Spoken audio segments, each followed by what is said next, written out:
Sejam muito bem-vindos a mais um @UVP, o seu podcast sobre essa coisa maravilhosa que é o agronegócio.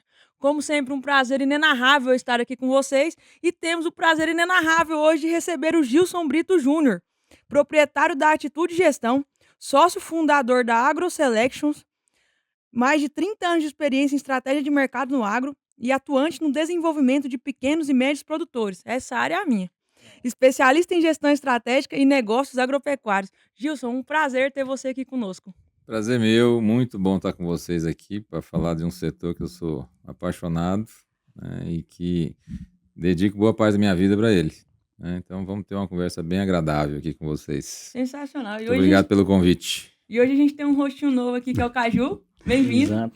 Olá, muito obrigado pelo convite. É um prazer estar aqui com vocês. A primeira vez aqui no @UVP. Já estivemos em outros programas da UVP falando sobre geopolítica. Então, para mim é uma honra estar aqui com o Gilson, com a Lise. Boa, é isso aí, Caju. É uma honra para mim também estar aqui recebendo o Caju, o Gilson. Também a gente já tentou antecipar um pouquinho o assunto aqui. E eu acho que tem muita coisa boa pra gente conversar. Com certeza. Aí hoje. E eu queria começar, Gilson, pegando um gancho do que a Lisa falou aí. São mais de 30 anos de experiência, né? É mais do que eu tenho de vida até, né? E aí eu queria entender, você aí na lida diária, no acompanhamento do produtor rural, o que você entende de mudança de comportamento do produtor hoje que possa impactar no futuro que tá vindo aí pra gente? Acho que a primeira coisa que a gente tem que considerar, gente, é essa classificação, né, do que é o pequeno, do que é o médio, do que é o grande, que eu sempre falo que grande ou pequeno para mim é mais proporcional ao tamanho da cabeça dele, a qualidade do mindset dele, do que o tamanho da propriedade. Sim. Eu já vi muita propriedade grande, mas com uma cabecinha bem pequena. Uhum. E eu sempre tenho de dizer, quando me perguntam assim, Gilson, qual que é o maior ofensor do agro? Infraestrutura, energia, mão de obra? E eu falo, não, mindset, modelo mental. Esse é o maior ofensor do agro. Até porque, antes de falar dessa questão do pequeno, a gente tem que começar a separar o seguinte. Hoje a gente enaltece o agronegócio, né, e tenta dar um valor que historicamente nunca foi dado. Uhum. Então, desde a época muito remota lá do campesinato, né, quem lida com terras sempre foi desvalorizado. Sempre foi uma classe explorada. E não é diferente hoje, só mudou a forma de ser explorado. E não tem mais de 2 décadas que a gente está começando a valorizar os atores disso, né? Pelo contrário, né? A maior parte do tempo que eu operei isso, eu tinha problema até com gente da minha família. Uhum. Né? Porque eu sou nascido e criado no interior, sou natural de Anápolis, não era um interior pequenininho, mas para os meus primos de São Paulo, de Belo Horizonte, era o interior roça. Uhum. Né? E eu era o roceiro, o primo roceiro, né? O primo do interior, aquela coisa. E a minha família tem, por natureza, empreender nos interiores. Uhum. Isso é uma coisa que meu avô começou muito tempo lá atrás, meu pai repetiu, meus tios expandiram e vai. Então, com relação ao pequeno, qual é a visão que eu tenho hoje? Vamos arredondar números, porque o Brasil é um país que tem problema de número, né? Mas vamos arredondar para ficar mais fácil a conversa. Então, vamos pressupor que nós temos mais 5 milhões de propriedades rurais no Brasil. E quando a gente fala em numérica, a atividade que tem a maior numérica, tirando os pequenos, então vamos fazer a conta reversa. Então vamos lá. Qual que é o principal produto nosso da cesta de exportação de Goiás e do Brasil? Soja. Então nós somos um grande produtor de proteína vegetal e animal. Uhum. Tá, então o peso da soja e o peso da carne é muito grande. Então vamos lá. Quantos produtores de soja o Brasil tem? 243 mil. Dá 5 Ou seja, é peanuts. Uhum. Uhum. Né? Se a gente falar, é 5% da base. E vamos lembrar que tem bastante gente grande nisso. Né? Então, assim, a numérica disso, quando você vai para o qualitativo, é um negócio bem desproporcional. Aí vamos lá, vamos para uma segunda atividade, pecuária de corte. Uhum. Mais ou menos 700 mil propriedades. E aí vamos lembrar, para falar em 700 mil, tem gente lá com 20 cabeças. Uhum. Tá? Beleza. Lembrando que a atividade de corte não é uma atividade para propriedade pequena, a não ser que ela seja uma produtora de carne. Uhum. Mas não é um negócio para ser um criador de boi. Perfeito. Tá? Vamos lá, para pecuária de leite. Nós estamos na proteína, mas num outro formato. Uhum. Né? Que aí já não é para exportação, mas é uma indústria muito pujante nacionalmente no mercado interno. 1.100.000, mais ou menos. Tá? Que isso. Ok, então vamos supor que todo mundo do corte não tenha nada de leite e não faça soja. Então 1.100.000 mais 700, 1.800.000 mais 250 mil, 2 milhões. 2 milhões. Ficaram 3 milhões do outro lado. Esses 3 milhões é gente que precisa de subsídio, precisa de apoio governamental, precisa ter recurso barato.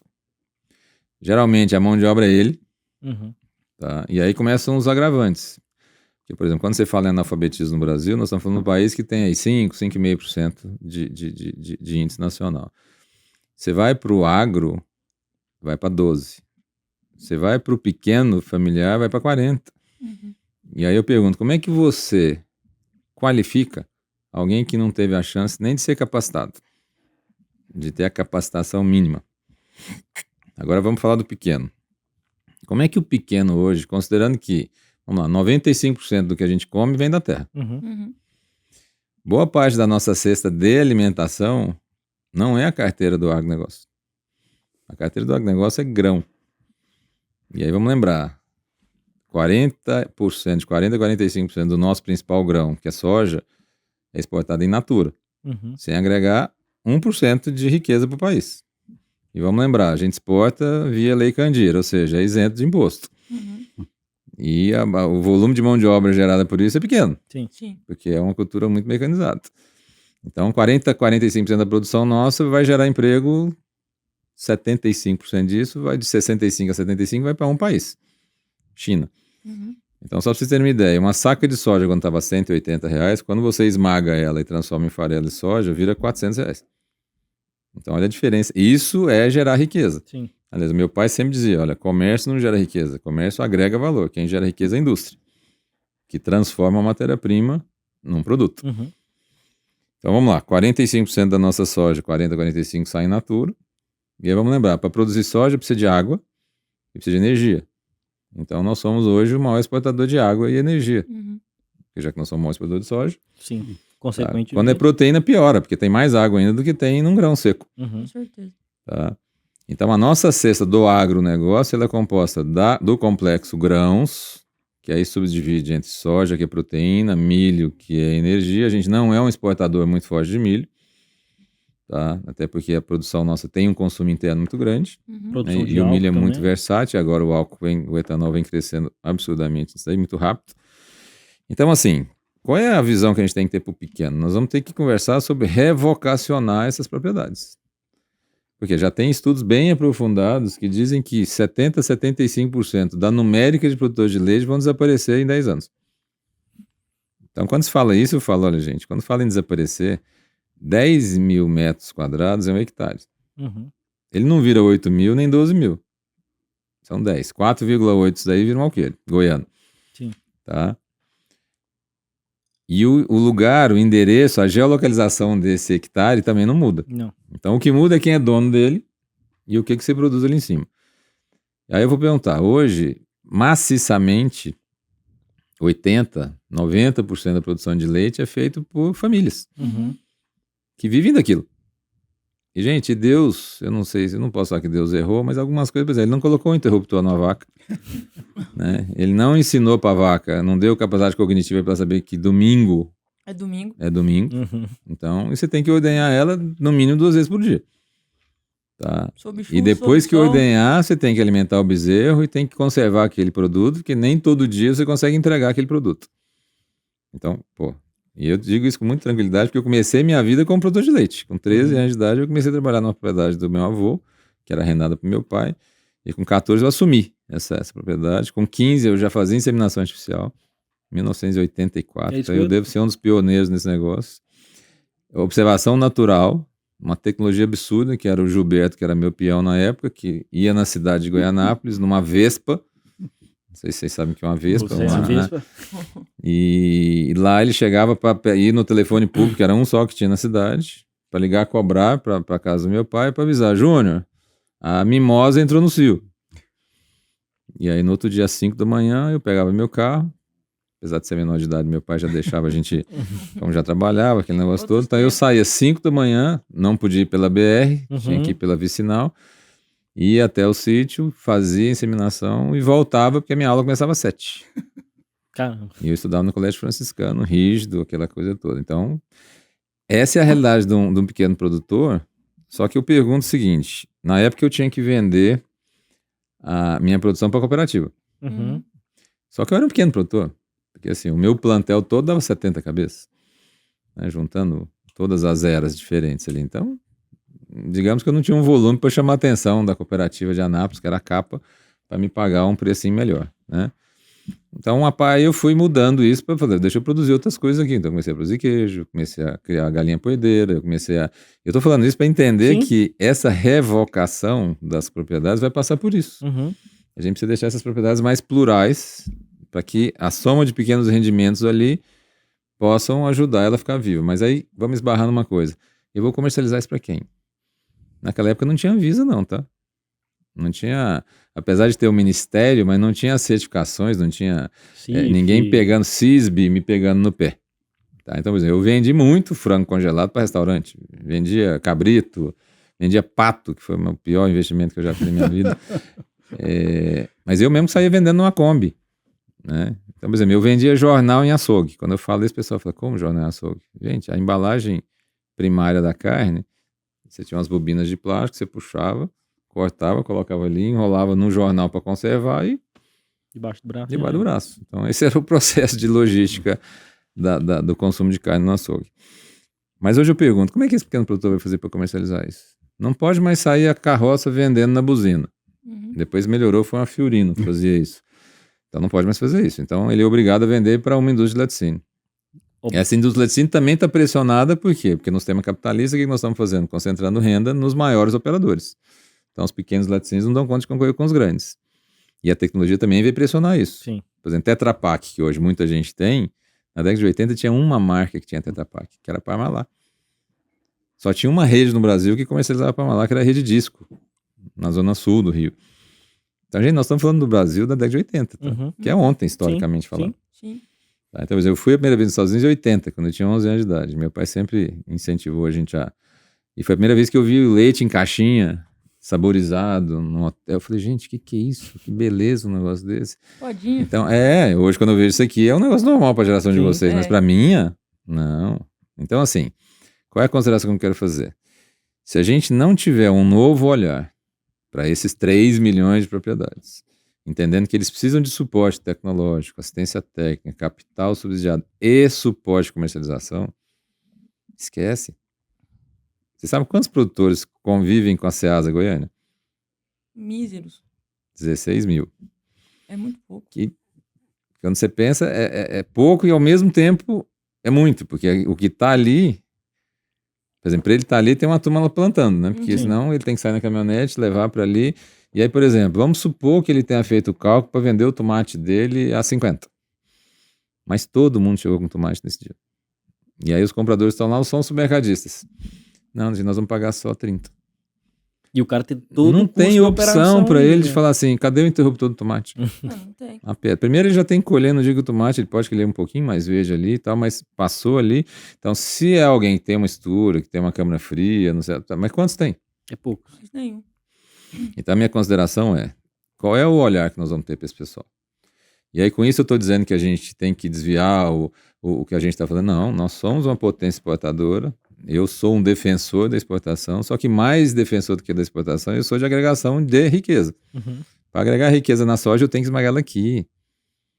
Nós temos que vender porco, frango, boi, não farelo. Mas se vender farelo é melhor do que vender soja. Sim. Tá? Então, o que eu defendo muito hoje é que a gente, de uma maneira mais inteligente, entenda como a gente pode reorganizar esse nosso, vamos dizer assim, parque de produção. Então, e pra gente, beleza, faz sentido, é até uma ótica que eu ainda não tinha parado para pensar, porque atualmente as pessoas, elas estão, o agro, ele tá numa crescente, tá pujante, a exportação só aumenta e tal, e a gente de fato tá esquecendo dessa outra parte dos produtores que também fazem parte desse ciclo, né? E aí quando você traz pra gente que ao invés de exportar a soja in natura, a gente poderia estar exportando ela em farelo, o que falta pro produtor hoje tentar entender? Porque quando exporta, a gente pode considerar que grande parte dessa exportação vai partir do produtor grande, né? Que é o que vai conseguir estar mandando para baixo, para frente. O que falta para esse produtor grande que, em tese, ele já tem um conhecimento, ele já faz uma produção, uma exportação, tudo alinhado, estruturado? O que falta para ele também tentar entender isso aí? É uma intervenção geracional? Na realidade, eu sou bem reticente por exemplo, o agro é o motor do Brasil, o agro está muito pungente, porque eu sempre pergunto assim, eu gosto de perguntar quem, sabe? Quem do agro? Qual setor? Qual camada? Que fica mais fácil, porque essa generalização coloca todo mundo no mesmo cesto. Né? Então já começa assim, você só tem 240 e poucos mil plantadores de soja, então já é bem menos gente do que tem na festa toda. E aí vamos lá, nem o grande consegue exportar sozinho. Então vamos lá, a primeira trading que surgiu no Brasil, eu não gosto de falar marca quando eu tô no nome, mas tem que falar, é a margem, velho. E aí estamos falando de uma família bem endinheirada, com bastante força política. E foi a primeira vez que a gente vê um grupo de produtor, tipo, concorrendo com quem controla o trade de soja. Porque quem exporta soja não é o produtor, são as trades. Sim. E aí vamos lembrar que nós temos aí 4 nomes gringos que controlam aí 70% do business mundial. E aí vamos lembrar, a Seabolt está em Chicago está nos Estados Unidos. Então assim, acho pouco provável que saia alguma coisa de lá para beneficiar o Brasil. Então aí você fala assim, o que falta para o produtor? Entender que a única chance que ele tem de crescer, de garantir a sobrevivência, crescer, ganhar dinheiro, é pular para dentro da propriedade dele e entender definitivamente que ele não tem nenhuma força sobre a cotação do dólar, ele não tem nenhuma força sobre o valor do preço da saca, ou do preço do diesel que ele vai pagar. Sim, do boi gordo. Agora, a única coisa que ele tem, e tem autonomia para isso, é qual é o seu nível de qualidade de gestão. Quanto de fato você entende do seu negócio? Porque às vezes as pessoas estão querendo começar por outro lado e esquece de Porque, olhar assim, para dentro. eu não consigo, gente. Por exemplo, para mim encostar um navio, eu preciso ter 50, 60 mil toneladas acumuladas. Um bitrem carrega 50. Sim. Então faz a continha que você vai ver a quantidade de bitrem que tem para encher um navio. E aí, por exemplo, um navio não pode ficar parado no porto, porque o demurge é um absurdo. E aí, por exemplo, você conhece alguma empresa de navegação pequena? Não. Porque não é um business para pequeno. Você conhece algum operador de porto pequeno? Não. Então, gente, só a gente entender o seguinte, ó. A única forma que tem do produtor sair dessa situação de refém que ele tem é se aparelhando, colocando o máximo de tecnologia, que tem muita tecnologia disponível, em funcionamento. Trabalhar um planejamento, porque apesar dele não ter controle do preço de venda, ele pode ter um controle no preço de compra. E do custo operacional. Porque a janela de compra dele muda muito o perfil de compra, tá? O preço de compra dele. E uma outra, vamos dizer assim, coisa que a gente sempre ouvia era, não, eu já ouvi isso diversas vezes, inclusive de grandes amigos meus, que o lavorista é muito bem preparado, o pecuarista está no século passado. E eu sempre fico assim, falo, gente, se eu dizer uma coisa para vocês, a lavoura ela é obrigada a fazer isso porque os ciclos são mais curtos, né? Então ele tem que ser um ritmo mais... E o boi é um pouco mais amigável, porque assim, apesar dele não ter um interruptor, dá para você segurar um pouquinho, segura aqui. Se ele não estiver no coxo, se ele estiver no coxo já complica um pouco, mas se ele não estiver no coxo ainda dá para fazer. Agora, eu vou desmistificar esse negócio que o produtor de soja, o lavorista está preparado, porque assim, a gente participa de muitos movimentos, né? E nós patrocinamos um movimento muito interessante, nós estamos muito dedicados agora a capacitar produtores, e eu vou dizer, são muito poucos produtores que estão efetivamente preparados. Então, o que eu vou dizer, eu até no outro dia eu gravei um material, não vou lembrar aqui, que me pensaram, que sugestão que você vai dar? Eu vou falar, estudem. Vamos voltar a estudar, vamos pular para dentro das propriedades, vamos entender quais são as nossas forças, quais são nossas limitações. Nós temos técnicos espetaculares, o nível tecnológico do Brasil é muito bom, mas quanto a gente usa disso? Então, eu não sei se a gente está colocando essa plena. Então, nós temos um país que o dinheiro é muito caro, que a logística é muito ruim. Tá? Vamos lembrar que o modelo de agronegócio, ele insumificou o mercado, e tudo que você insumifica muito, você faz o quê? Coloca ele intensivo de capital. E aí vamos lembrar, tem algum país do mundo que vocês conhecem que tem a concentração de banco privado que o Brasil tem? Não. E que tem umas famílias endinheiradas como essas daqui? Aí vamos lá, esses bancos aqui, por exemplo, a tal da Selic aí, é uma taxa colocada para regular o quê? Uma taxa básica entre banco e alguém, né? Sim. Quem que é o maior captador do Brasil? O governo? Quanto que o governo paga por ano de juro? Pouco. 900 bi. Aí eu te pergunto, se você tiver um cliente que te paga 900 bi, e que esse cara não tem jeito de quebrar, sabe? Porque ele vai rolando, emite mais Ele emite, título, rola pra lá. imprime dinheiro. Você deixaria alguém de fora entrar aqui com dinheiro mais barato? Não. Então pronto. Aí vamos entender refém de quem o produtor tá. Governo. Porque é o governo que coloca uma Selic. Agora, será que é o governo mesmo que decide essa Selic? Ou tem uma turminha ali que senta ali, conversa? Não sei. Tudo isso aqui não é teoria da conspiração, não. Mas é só para pensar assim, tem bem menos gente do que 240 mil para decidir isso. Sim. Né? Talvez de família deve ter umas 3 famílias dessas. E aí quando eu ponho 3 grandes de cá, 4 grandes de lá, 5 grandes de cá, nessa mesa já tem 4 aqui, ó. Se aumentar um pouco essa mesa, põe 8. 8 eu já tenho um bocado de gente para conversar que decide a vida de 700 mil, 240 mil, 1 milhão e 100, aí vai.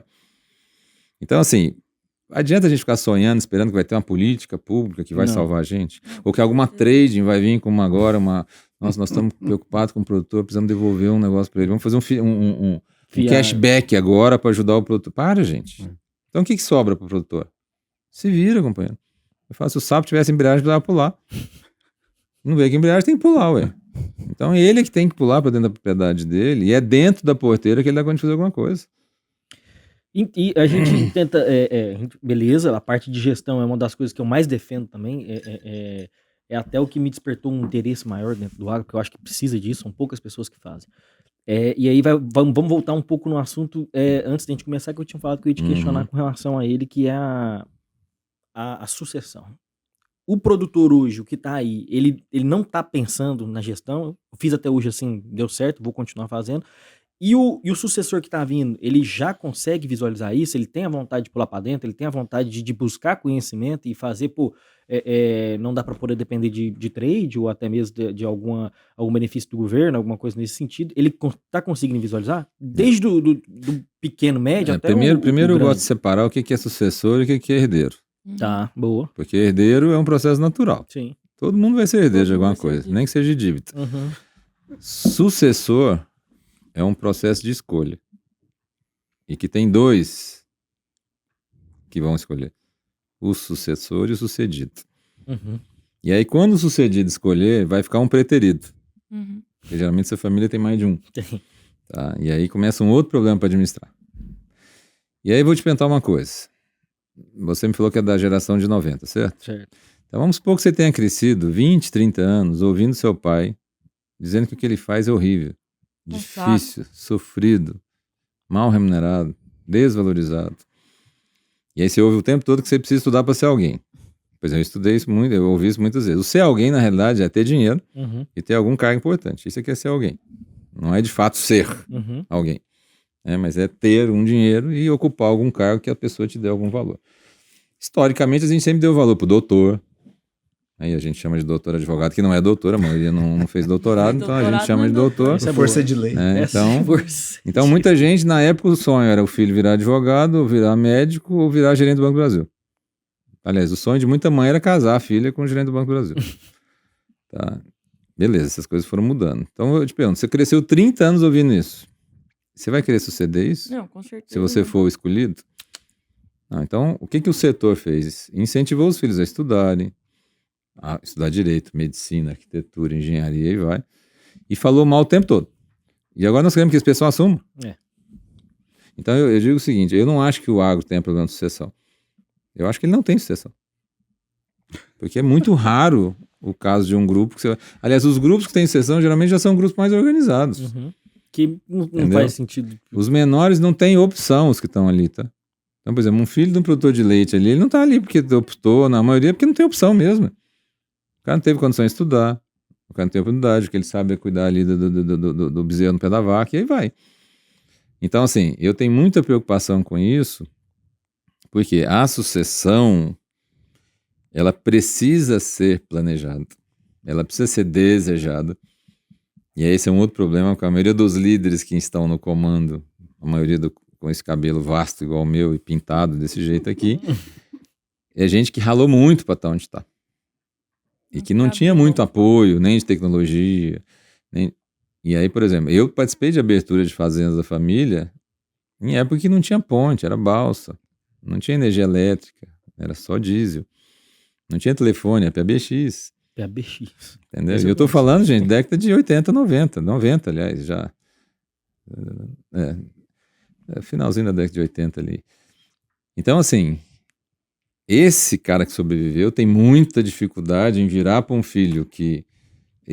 vamos pegar aquele que está desejoso de assumir, mas que, assim, tem muito pouca prática, foi para uma faculdade, e olha só, alguns deles ficaram 2, 3 anos à distância.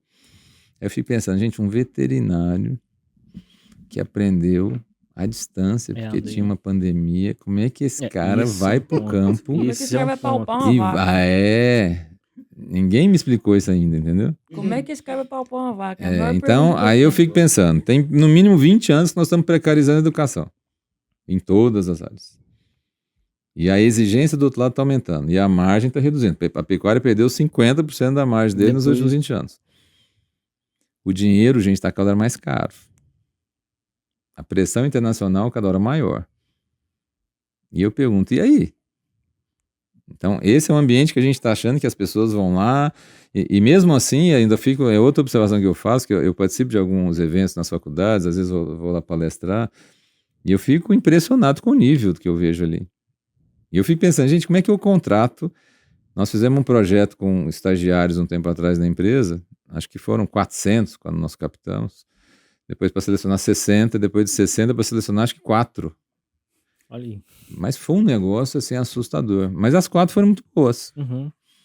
Mas você concorda que tá um filtro assim, Sim, tá bem pior do que jogador de futebol. com certeza. Então tá mais fácil você... E ainda tem, por exemplo, uma coisa que vocês são muito bons, o digital. Precisa fazer faculdade para estar no digital? Não. E aí como é que eu faço esse tanto de clientes que vocês fazem nessa rapidez? Não tem Lá com a como. pastinha, igual eu fazia, andando, não tem jeito, velho. Então é um ponto de inflexão no mundo que a gente tem que... A discussão é muito mais séria que a gente tá imaginando. E aí, por exemplo, no agro não tem nada virtual.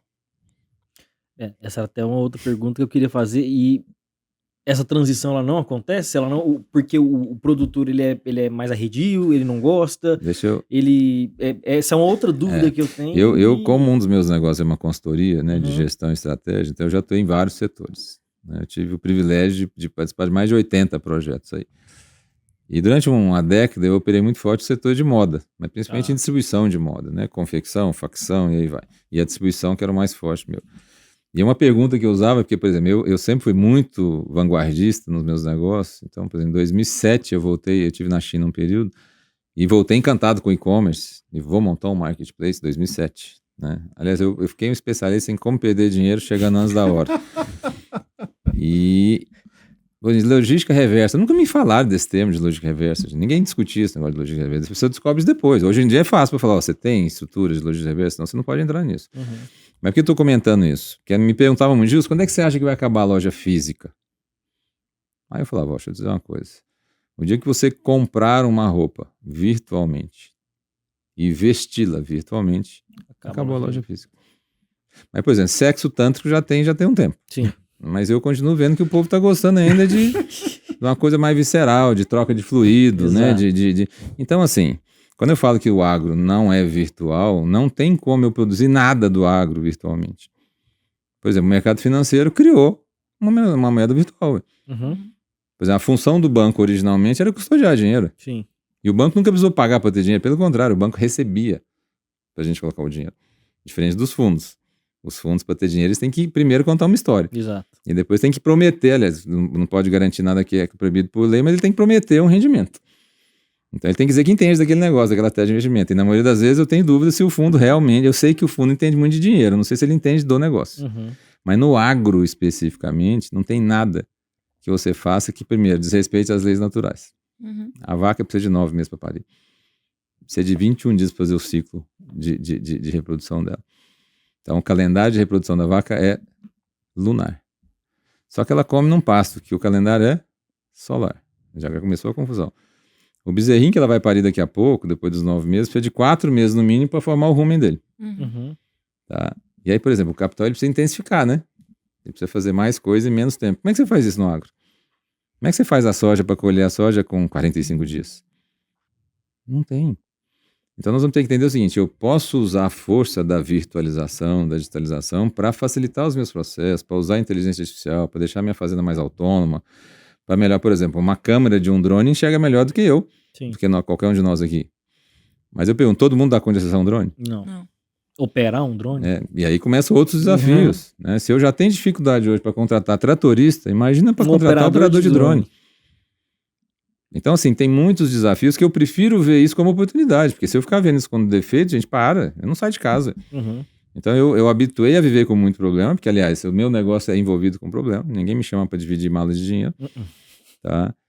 E tem um título de um livro americano que eu sempre gostei muito, que é Don't Open a Business, Solve a Problem. Então, assim, se você quer saber se vai ganhar dinheiro, gente, o que você está resolvendo tem um valor grande, por outro lado? Se tiver. Então, por exemplo, como a gente está na geração da instantaneidade, por que o digital é tão forte? É instantâneo. Que é instantâneo. É instantâneo. Né? Então, assim, a gente quer... Eu demoro 20 anos criando minha barriga. E aí eu começo uma dieta, eu vou para academia, eu quero perder ela em quanto tempo? 10 dias. 10 dias. E medir... Gente, não diminui nada. Uhum. Diminuiu 300 gramas, eu tô para morrer com o negócio. Então, assim, não adianta. Eu acho que a gente vai ter agora uma... Quando eu falo desse ponto de inflexão, gente, é a gente entender o quanto desse novo mundo digital eu posso fruir de benefício para ajudar este mundo analógico e natural que tem algumas coisas imutáveis. Então, por exemplo, a primeira coisa que a gente precisa ver, o agro dá conta de pagar 15% de Selic? Não. Então eu vou ter que ter uma alternativa de financiar esse cara. Então, mas aí entraria os fundos? Que aí vai naquela aqui que a gente tava tentando, que a gente tava conversando, que pode ser que seja Eu penso o seguinte, primeiro, de onde vem o dinheiro do fundo? Investidor. E esse dinheiro do investidor vem de onde? Do produtor. O dinheiro do investidor é a sobra do principal negócio dele. Uhum. Porque ele só coloca num fundo de investimento o que ele já tirou do negócio principal dele. Então é dinheiro de reserva. Sim. Aí vamos lá, para os fundos terem muito dinheiro significa que tem um grupo mais restrito ganhando muito dinheiro e concentrando renda, né? Uhum. Beleza, agora eu te pergunto o seguinte, se eu conheço aonde aquele fundo vai investir o dinheiro, e eu conheço quem tem essa reserva de dinheiro, eu preciso desse fundo da forma como ele está hoje? Não. Eu vou direto. Ah, talvez eu possa criar novos veículos. Então eu tenho ouvido muito assim, fundos próprios. Aí vamos supor que eu tenho um país que precisa comprar soja brasileira. E bastante. Porque apesar dele ser um grande produtor de alimento, ele não consegue produzir tudo que ele precisa. E vamos supor que esse mesmo país tenha uma reserva de 3 trilhões e meio de dólares. Esse país não tem Selic, tá? Uhum. O dinheiro desse país precisa olhar Selic? Não. Se eu chegar para esse país que costuma... A inflação dele é 4% ao ano, 3% ao ano. Se eu chegar para ele e falar assim, cara, eu dou conta de remunerar seu capital em 5%. Eu dou conta de te vender essa bolinha de proteína que você está comprando, talvez R$10 mais barata, saca? Você acha que a gente pode chamar a atenção desse povo? Talvez, né? Talvez. Então, essa mesma lógica que eu falei com esse investidor mais próximo, talvez tenha essa mesma lógica, porque assim, eu vi uma matéria semana retrasada, Barter Brasil-China, a nova fase do... Eu ia chegar aí. Só que, por exemplo, eu sempre... Gente, o barter é novinho, ele começou no escambo nosso quando a gente começou a criar o mercantilismo, lá Sim. atrás, o comércio, lá nos fenícios falando aquilo ali. Mas eu nunca tinha pensado em barter de infra. E agora eu tô ouvindo muitos players falando em barter de infra, hein? Significa, olha, eu tô disposto a talvez financiar uma estrutura de armazenagem para você e receber em grão. Você já tinha ouvido falar nisso? Não. Eu também não. Mas E é o que eu tô ficando velho nisso, hein? isso a gente tá falando do grande produtor. Isso não vai chegar no médio nem no pequeno. Não, mas aí de novo, quem opera o armazém não é um produtor. Quem opera um armazém é um prestador de serviço, que pode atender 300 produtores. Então é o que a gente tem que ter. O que precisa para isso? Uma orquestração.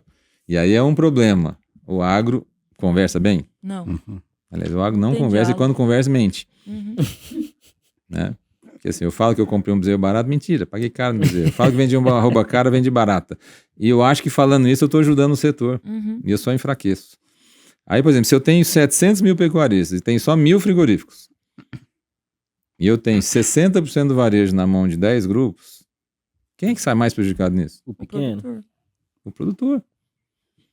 E aí, por exemplo, eu vi uma amiga falando, a Lígia Pimentel, que eu gosto demais. Aí vi ela comentando de um assunto sobre essa questão da triangulação da carne. E ela falou, gente, é impressionante a qualidade, né, da competência nossa para produzir mais barato e tal. E eu falo, e eu ouvindo, né, depois eu vou até ligar para ela e falar assim, e eu fico impressionado com a incompetência nossa de deixar um país exportador concorrente comprar nossa carne aqui, colocar um preço e vender para o cara que eu devia estar vendendo. Uhum. E aí o meu herói pecuarista aqui tá ficando com o quê? Nada. Então você tá vendo que tem forma diferente de fazer o negócio? Então eu diria para os produtores, né, para os meus queridos colegas ali, de que tem maneiras diferentes de fazer. Só que a gente precisa estar aberto para isso. A gente precisa entender que a humanidade só ficou viva, só progrediu, porque ela aprendeu a andar em bando. Sim. Porque senão a gente não matava o mamute, velho. Eu vejo isso como um grande problema, principalmente da pecuária, eu acredito, que seja a falta de diálogo e o diálogo mentiroso. Então você chega ali no leilão, quando eu comecei a trabalhar, eu não sou sucessora do agro, meus pais são funcionários públicos, minha mãe tem pavor de fazenda, porque meu avô tinha fazenda Aí. e sempre foi dinheiro, mas nunca voltou dinheiro de volta. E então ela falava que, e ela sempre, toda vez que ela tem oportunidade, ela fala pra mim, essa vida que você escolheu é difícil demais, essa vida que você escolheu é horrível, você devia mudar de vida, vai fazer um concurso, alguma coisa assim. A prosa lá de casa é sempre essa, sendo que foram eles que fomentaram Porque primeiramente. eles têm estabilidade, eles têm Estabilidade, eles não segurança, entendem. têm previsibilidade. Quando a gente planta e fala, não sabemos quanto a gente vai colher de milho, eles falam, como não? Como é que vocês plantaram alguma coisa, não sabem nem se vai nascer? Ai, gente, porque depende de chuva, depende de sol, depende da qualidade da semente, depende da adubação. E a vida nossa depende só disso. disso, né? Só disso. Porque sem isso a gente não vive, só Não isso. vive. E aí a primeira vez que eu fui no leilão, eu tava perdida, eu não sabia como é que era dar lance. Ninguém foi comigo. E tinha um senhor lá, e eu querendo dar um lance, e o senhor olhando. E eu querendo dar um lance, e ele olhando. Ele falou assim, minha filha, não dá lance, não, tá muito caro. Aí eu falei, não, mas o fulano falou, não, tá muito caro. Espera o lote voltar, você vai lá e vai oferecer tanto. Foi a primeira e a única vez que alguém me ajudou no leilão. Depois disso, eu peguei mais um pouco da manha. Eu tinha consultor, tinha pessoas para me auxiliar.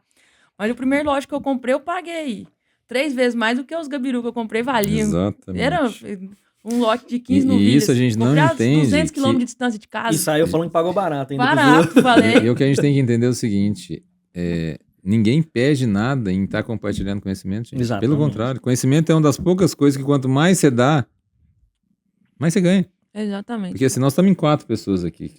Cara, você chega com uma ideia, eu chego com uma, cada um chega com uma. E nós colocamos na mesa. Você sai com quantas? 4. No mínimo. E essas podem, a minha complementa a sua e surge uma nova ideia. Aí já não é a minha nem a sua, é uma outra ideia. Então já foi para 5, para 6. Mas a gente tem que ter a disposição primeiro, está aqui. Uhum. Segundo, de partilhar. Porque senão fala, não, isso aqui eu não vou falar, não. Não, mas isso aqui eu demorei muito para aprender. E você perde o quê partilhando aquilo? Nada. Gilson, deixa eu entrar um pouco na conversa. A gente tem conversado ultimamente sobre várias coisas, né? Mas uma coisa que tem chamado muita atenção e para mim isso é uma novidade espetacular, que é a atenção que as pessoas têm tido na geopolítica. Uhum. Antigamente a gente eram assuntos restritos a estudiosos, a academia, ou talvez diplomatas, enfim. Mas hoje, mais do que nunca, a geopolítica ela tem sido assunto corrente das pessoas.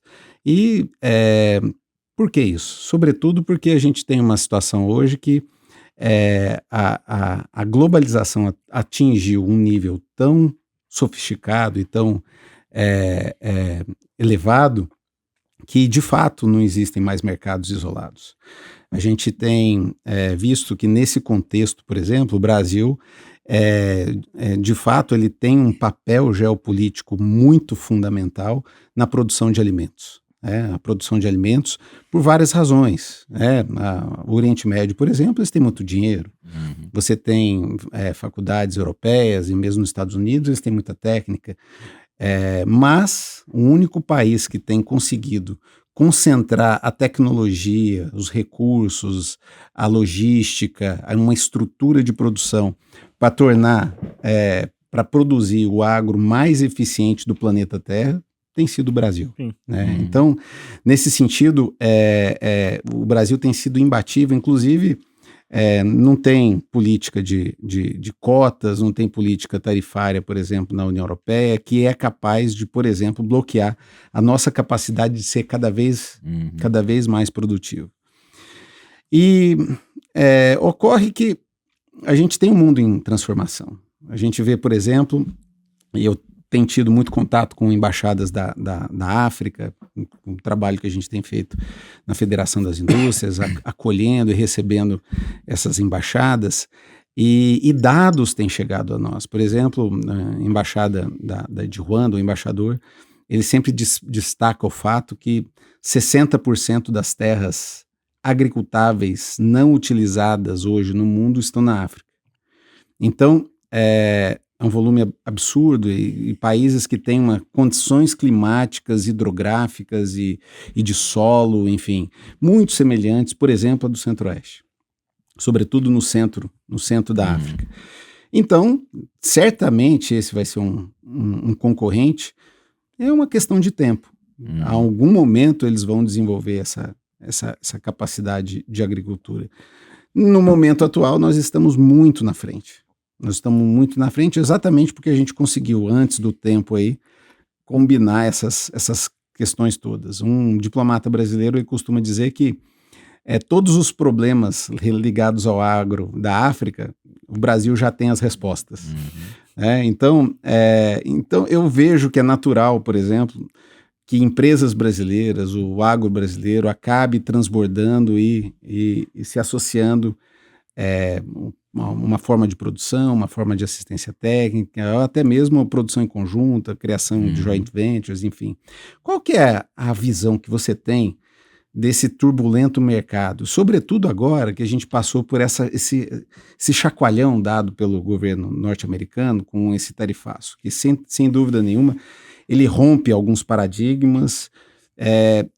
Eu vejo como uma oportunidade. É lógico que a gente está num momento de choque, né? Mas qual que é a visão? Qual a visão que você tem? Como que a gente vai encaixar nesse mercado? Primeiro, começando de trás para frente, né? Essa coisa que o Trump fez para mim foi a melhor coisa que teve.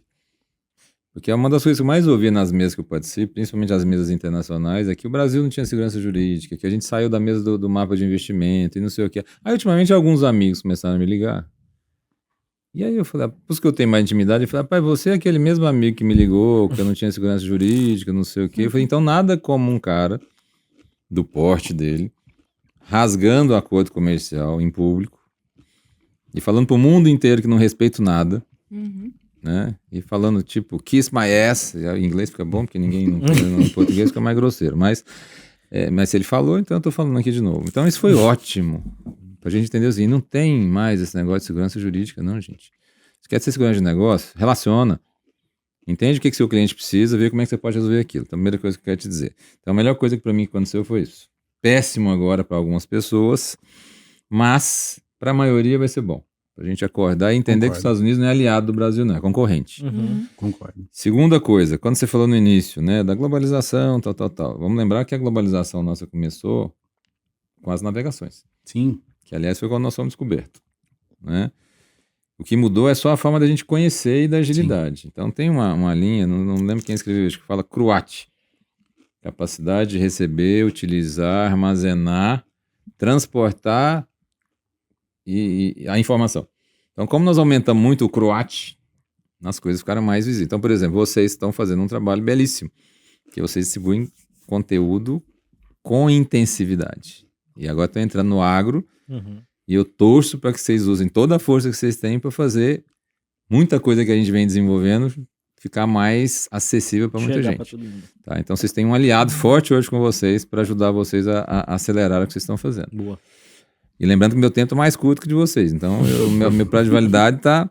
Então tem que fazer rápido. Então, por exemplo, eu brinco que o meu problema é só até 2030. Por quê? Até porque geopoliticamente eu acho que 2030 é uma data de corte.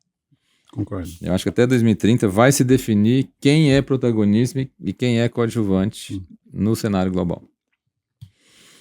O Brasil hoje não tem concorrente à altura para responder à demanda do mundo. Não é só da China, não é só do Oriente Médio. Porque vamos lembrar, todas as sociedades trabalham para melhorar a situação de vida dela. E sempre que o processo de desenvolvimento humano acontece, tem 3 revoluções que acontecem. A primeira é o que a gente chama de revolução calórica. Ou seja, a gente passa a comer. Então isso é a China da década de 70, 80, que depois se aparelha para fazer uma mudança de classe social bruta nos 2 primeiros decênios do século XXI, que cria uma classe média do tamanho dos Estados Unidos. A classe média da China é o tamanho da população americana. Aí entra na segunda revolução, que é a nutricional. Eu passo a comer melhor. Aí sabe qual é a primeira coisa que eu ponho na minha mesa quando eu passo a comer melhor? Carne. Proteína. Aí você entende por que o Brasil aumentou 700% isso, 800% aquilo. Então, esse efeito China que fez o Brasil chegar onde está agora não vai acontecer de novo, tá? Então, aquele oba-oba nosso do agro, esquece. Não vai voltar. Não deve ter outra Covid por enquanto. Só se o povo inventar mais alguma coisa agora. Então, não vai ter aquele desajuste de preço que vai taxar, sobrevalorizar as commodities minerárias e agrícolas. Tá? Então, esquece soja de R$180, gente. Esquece arroba de 380, R$400. Tá? Não vai acontecer isso. Então, o que nós vamos ter que entender? Nesse novo cenário, que a informação corre muito rápido, tão rápido que permite um país concorrente aproveitar um tarifaço, vir aqui, comprar do pecuarista eficiente. E vamos lembrar, o pecuarista cria boi. Quem produz carne é o boi. Quem desmonta o boi é o frigorífico. Então, quem exporta? O frigorífico. Pronto. Aí vamos lá, para exportar, qual que é o tamanho que você precisa ser? Frigorífico abaixo de 500 cabeças por dia não consegue ter isso. Aí vamos lá. Você vai exportar para onde? Para a China. Você tem habilitação para a China? Não. Custa $1 milhão para fazer uma habilitação lá. E aí você tem que fazer via mapa aqui. Digamos que o mapa aqui não é um órgão tão fácil de você falar. Né? E digamos que tem aí 2, 3 grupos que tem um peso bem considerável. Se pegar a capacidade de abate deles total, dá 80%, 90% do Brasil. Ainda bem que eles têm umaociosidadezinha. Então sobra um pouquinho pro restante. Mas nós temos hoje, com folga, 40% da capacidade de abate nossa ociosa. Ociosa. Da capacidade instalada. Tá?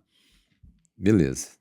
Vamos supor que tem algum desses produtores, vamos supor, que fatura mais de $1 bilhão por dia, que não tem jeito dele ter brinquedinho pequeno agora, tudo dele é meio grandinho. Tá? Vamos supor que ele exporte para um país X uns 3 mil contêineres por mês. Gente, tem como concorrer com um negócio desse? Não. Impossível. Então, ponto. Então, esse é um negócio para ele. Aí, vamos lá. Existia boi China em 2010? Não. Existia alguma lei de classificação de carcaça antes de 95? Não, porque a primeira é em 96. Existia Anvisa em 99? Não. É só 2000. Tá vendo como surgiu um monte de coisa que talvez aparelhe algumas coisas que dificulta? E olha que loucura. Um amigo meu que entende muito do mercado internacional me falou, Gil, se a gente for pegar as plantas europeias e passar na exigência do mapa, 80% delas não passam. Então nós puxamos tanta régua no Brasil, com essa coisa de barrar o Brasil, que colocou a gente muito eficiente. Mas do mesmo jeito que o produtor de soja não é um exportador, o criador de boi também Não é exportador. não. E aí vamos chegar naquilo que você falou. Será que tem algum jeito diferente? Sem sombra de dúvida, a África é o próximo concorrente nosso. Eu digo que em 2050 a África deve ser o grande produtor. Quem que vai financiar isso? A China. Ultrapassando Gente, é o Brasil. muito. É porque Eles se for têm considerar território, eles têm 60%, sol, né? eles têm água. Tem Tá? Eles têm muito mais gente que vão trabalhar por mão de menos dinheiro que a obra, gente. jovens. A mão de obra Tá. lá é mais fácil, né? O problema cultural deles não vai viver para sempre, porque vai morrer gente. Lembra que eu falei que morre gente? Então morre gente, parte do problema morre como quem morreu. Tá? E aí o que acontece? É muito mais fácil, gente, quando você estuda o projeto do Cinturão de Desenvolvimento Econômico e da nova Rota da Seda, Sim. que é um projeto belíssimo, não sei se já tiveram a Fantástico. oportunidade de Sim. ver. Belt and Road. Então aquilo ali é muito sério, Sim. porque é muito mais fácil deslocar produto produzido na África do que deslocar produto produzido no Brasil. E chegar insumos até a África. Então é muito mais fácil. E vamos lembrar, todas as correntes migratórias nossas saem da África, tá? E o subsolo da África é um subsolo rico também. E aí ela está perto de outros subsolos, como o da Rússia, que é o mais rico do mundo. Sim. Né? O subsolo mais rico do mundo é o russo. Tá? Aqui também o Putin, a uma hora ele morre, não é possível que ele é eterno, ou se fizeram clone dele. Então, assim, vai acontecer. Por último, você fala assim, tem alguma forma da gente se posicionar nisso? Tem. Eu acho que a janela de oportunidade agora tem que aproveitar essa briga de cachorro grande e tem que dizer o seguinte, nós somos uma colônia, não somos colonizadores, nós somos colonizados. Mas os Estados Unidos também é colonizado. Só que ele soube se posicionar de um jeito diferente no jogo. Então, tem um jeito diferente da gente se posicionar. E aí vamos dizer, 80% do crescimento do mundo vai acontecer na área pobre do mundo. Então vai passar pela revolução nutricional calórica e a terceira que é de infra, que é outra coisa que a gente é forte fornecedor. Porque, por exemplo, a China domina 70%, 75% do solar do mundo, sim. Mas a placa de silício é feita de quê? De quartzo. O Brasil é um grande produtor de quartzo. Sim. Então, acho que em algum momento dá pra gente fazer um acordo e falar, cara, vamos refinar um pouco desse quartzo aqui, já que eu sou um grande comprador de placa seu, porque eu tenho muito sol aqui, vou colocar muito pivô de irrigação. Então, tem um jeito diferente, cara. E aí, vamos dizer, não é nenhum país que exporta, gente. Você nunca viu a nota fiscal do Brasil? Não. Quem exporta são empresas que estão no Brasil. E aí a gente tem que pensar assim, será que esse cara grande que eu falei, que todo mundo fala, não, cresceu porque teve dinheiro de subsídio, mas não foi só ele que pegou, não, um monte de gente pegou. Uhum. Mas ele teve competência de pegar e fazer um negócio diferente agora. Será que ele cresceu foi por causa desse benefício ou por causa da habilidade da família dele? A habilidade da família dele. Aquele é um pessoal que entende muito do que faz e que eu tiro o chapéu para eles e admiro muito. Então eles sabem pegar um boi e sabem desossar um boi, eles sabem criar boi, eles sabem. Então é isso que eu quero dizer, que se tem alguém fazendo, tem jeito da gente fazer. Uhum. Tá? Talvez a gente tenha que pegar a pequena propriedade como a sua e ensinar a ser produtor de carne. E aí conectar essa pequena propriedade, por exemplo, com um açougue. Porque o açougue tem condições de fazer um tipo de atendimento que o supermercado vai ter condições nunca. Porque ele pode chegar e falar, seu Carlos, tudo bem com o senhor? Isso não tem jeito de fazer no supermercado. Não. Aquela picanha que o senhor gosta chegou. Uhum. Não, chegou aqui um contra aqui, não, tem um cupim aqui pra você... Isso é só o cara do açougue que dá conta de fazer. E tem 58 mil desses. Mas como que a gente faria essa conexão? Essa é a minha maior dúvida dentro do agro hoje. Hoje a gente já não trabalha com gado mais. Vamos começar com hortifruti, começar a plantar agora nas águas, como você me citou. Chegar no Ceasa e tá com a expectativa da caixa 50 e ver quanto que de fato vai estar. Porque por enquanto é o que é possível ser feito. Mas o que eu procuro hoje é a conexão com o supermercado direto. Eu falei pro meu marido isso. Nós temos que ter essa conexão com o mercado direto, porque você tira o atravessador que é o Ceasa. Tudo bem, sua maior produção pode ser pro Ceasa, para você pagar seus custos. Uhum. Mas você tem que ter uma produção voltada para um... Então, olha só, você sozinho é fraca, né? Demais. Mas você com mais 30 desses. Fica mais fácil, não fica? Uhum. Então, vamos lá. Do mesmo jeito que vocês, com o projeto de vocês, querem levar conhecimento pro produtor, querem levar assessoria, por isso que eu tô falando, tira o chapéu que vocês estão fazendo, é o que a gente faz também em um dos negócios que eu sou sócio. Uhum. Levar conhecimento, levar assistência técnica, levar a ponta de comercialização, que é o que eu faço o dia inteiro, gente. Eu fico o dia inteiro viajando, fazendo reunião, tentando conectar, tentando encurtar, tentando pensar para o pessoal, e eu te falo, não existe mercado só do grande. Porque o grande não pega, a mão dele não cabe em todo lugar. Uhum. Então sempre vai ter o espaço para o cara de 1.500 cabeças por dia, de 3.000 cabeças por dia, de 500 cabeças por dia, mas tem o abatedor de 100, Uhum. que é o matadourozinho. Tem um monte de ainda municipal. Um monte de prestador de serviço.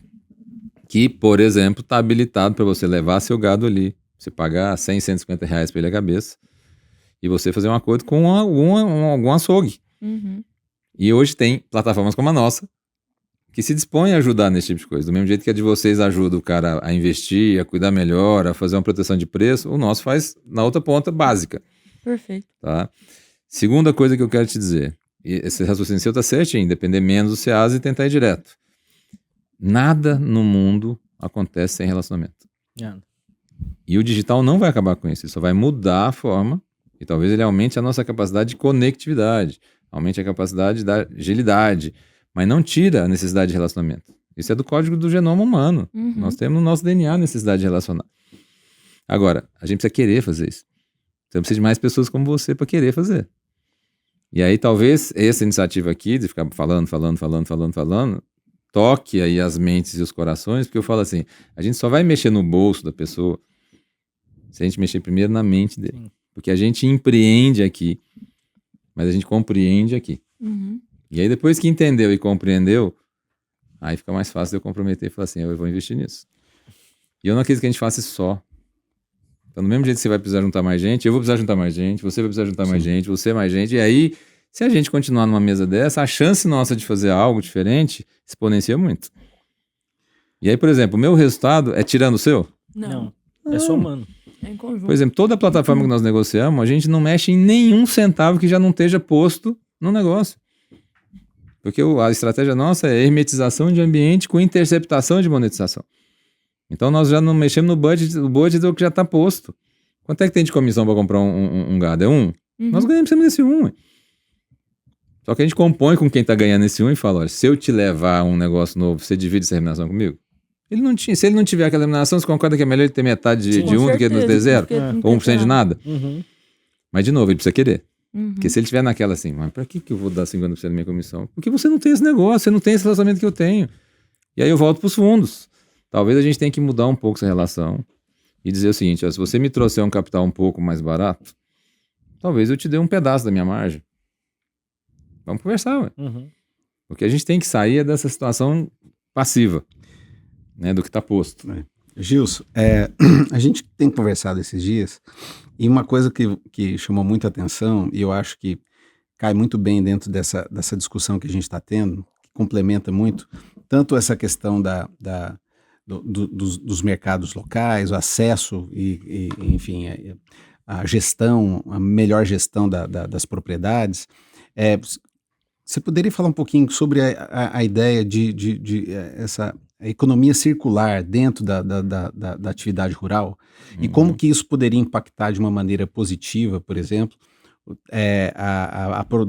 a vida e os ganhos e, enfim, do produtor, mas de uma maneira geral, assim, mesmo acesso, né, a financiamentos, né, a gente vê que hoje o grande palavra de ordem é ESG, né, e sobretudo a questão relacionada a crédito de carbono, enfim, abre as portas, por exemplo, para outra dor que você citou, que é a questão do financiamento. Como que você vê essa questão da economia Eu sei circular? que o tempo nosso é limitado, dava para a gente fascicular aqui esses assuntos e fazer 10 episódios disso, cada um com um tema. Mas eu vou usar duas coisas só. Energia é uma dor, principalmente num país do tamanho do nosso, porque a rede de transmissão é complexo e a gente até agora não armazenava energia, tá? Então a gente desperdiçava muita energia. Então significa dizer que agora, se eu tenho condições de usar uma energia que eu gero, então eu voltar a ser um prosumidor, tá? E eu tenho agora tecnologia para armazenar essa energia, com a tecnologia do BESS. Você concorda que muda a forma de fazer negócio? Com certeza. A minha propriedade de leite ali muda, hein? Uhum. A minha condição de irrigar muda. Então vamos lá, primeira coisa. Segundo, vamos falar de um passivo ambiental que a gente tinha há pouco tempo atrás, que é esterco. Vamos lá. Eu dou conta hoje de transformar esse esterco, compostar, remineralizar ele, criar um bioinsumo, substituir até 1/3 da adubação química, tá? Até mais do que isso, por metade do preço, por exemplo. Cara, transformando um passivo num ativo, olha só que coisa. Melhorando a qualidade da terra no médio e longo prazo. Então isso é economia circular na veia. Então, por exemplo, nós temos projetos que nós estamos acompanhando de transformar um frigorífico autossuficiente em geração de energia térmica, tá, que é o maior gasto dele, transformar a energia do sol para diminuir a dependência dele com a energia elétrica, que é a demanda, os dois maiores custos de um frigorífico é energia elétrica e mão de obra. A parte de esterco hoje, transformar em bioinsumo, porque vamos lembrar que o frigorífico tem duas linhas de subprodutos, né, de dejetos, a linha verde e a linha vermelha, e essas duas juntas no sistema de compostagem criam um insumo poderosíssimo. E aí você imagina, se eu fizer um confinamento do lado desse frigorífico, eu vou reduzir o estresse desse gado, então eu melhoro a qualidade da carne, eu praticamente zero a quantidade de hematoma aqui, isso me rouba muito resultado na hora que eu tenho um mapa de abate ali.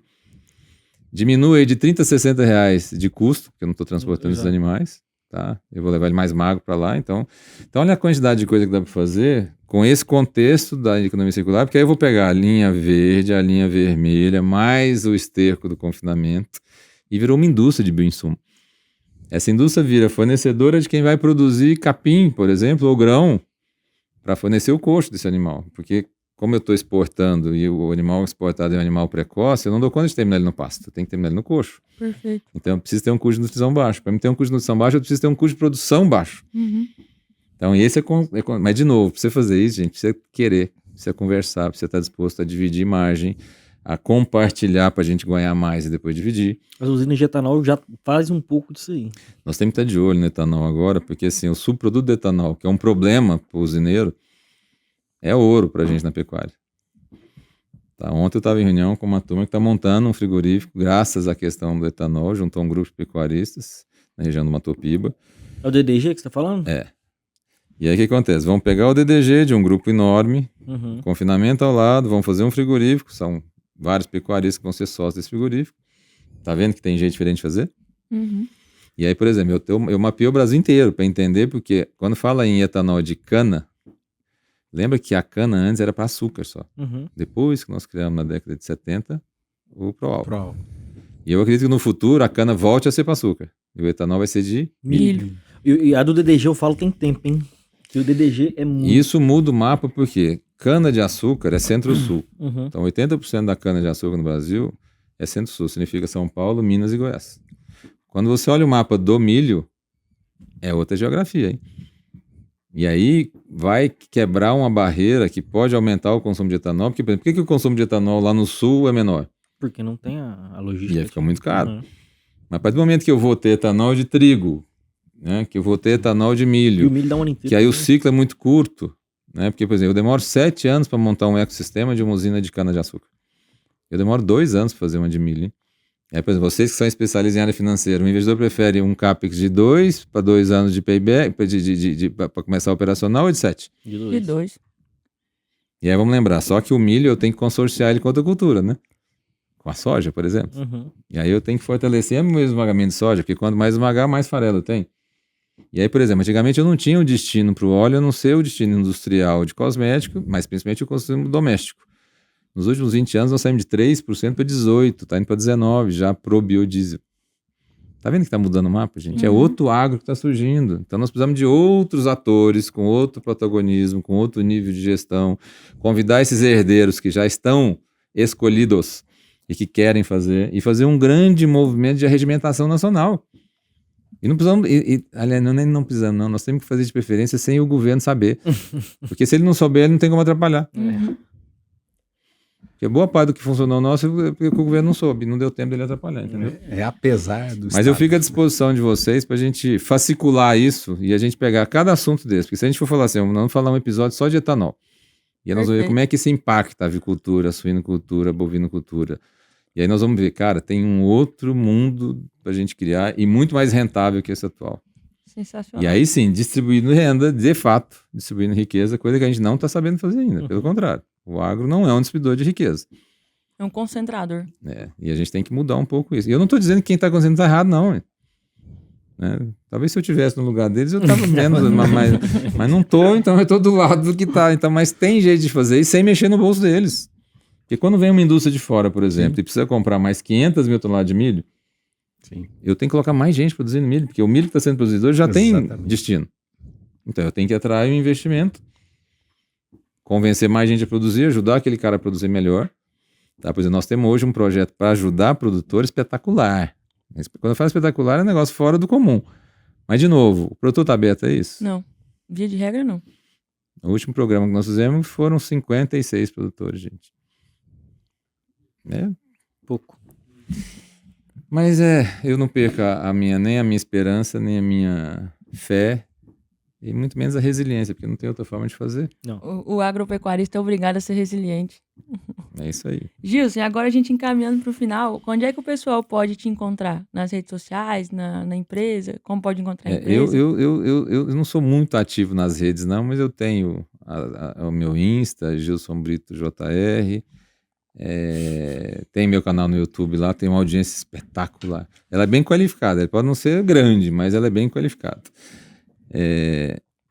Nós temos aí um projeto nosso que funciona na Agrovia Castelo Branco, né, que é a maior avenida do agronegócio do Brasil. Para quem não sabe isso, vamos saber. A maior avenida do agronegócio do Brasil está em Goiânia. Exatamente.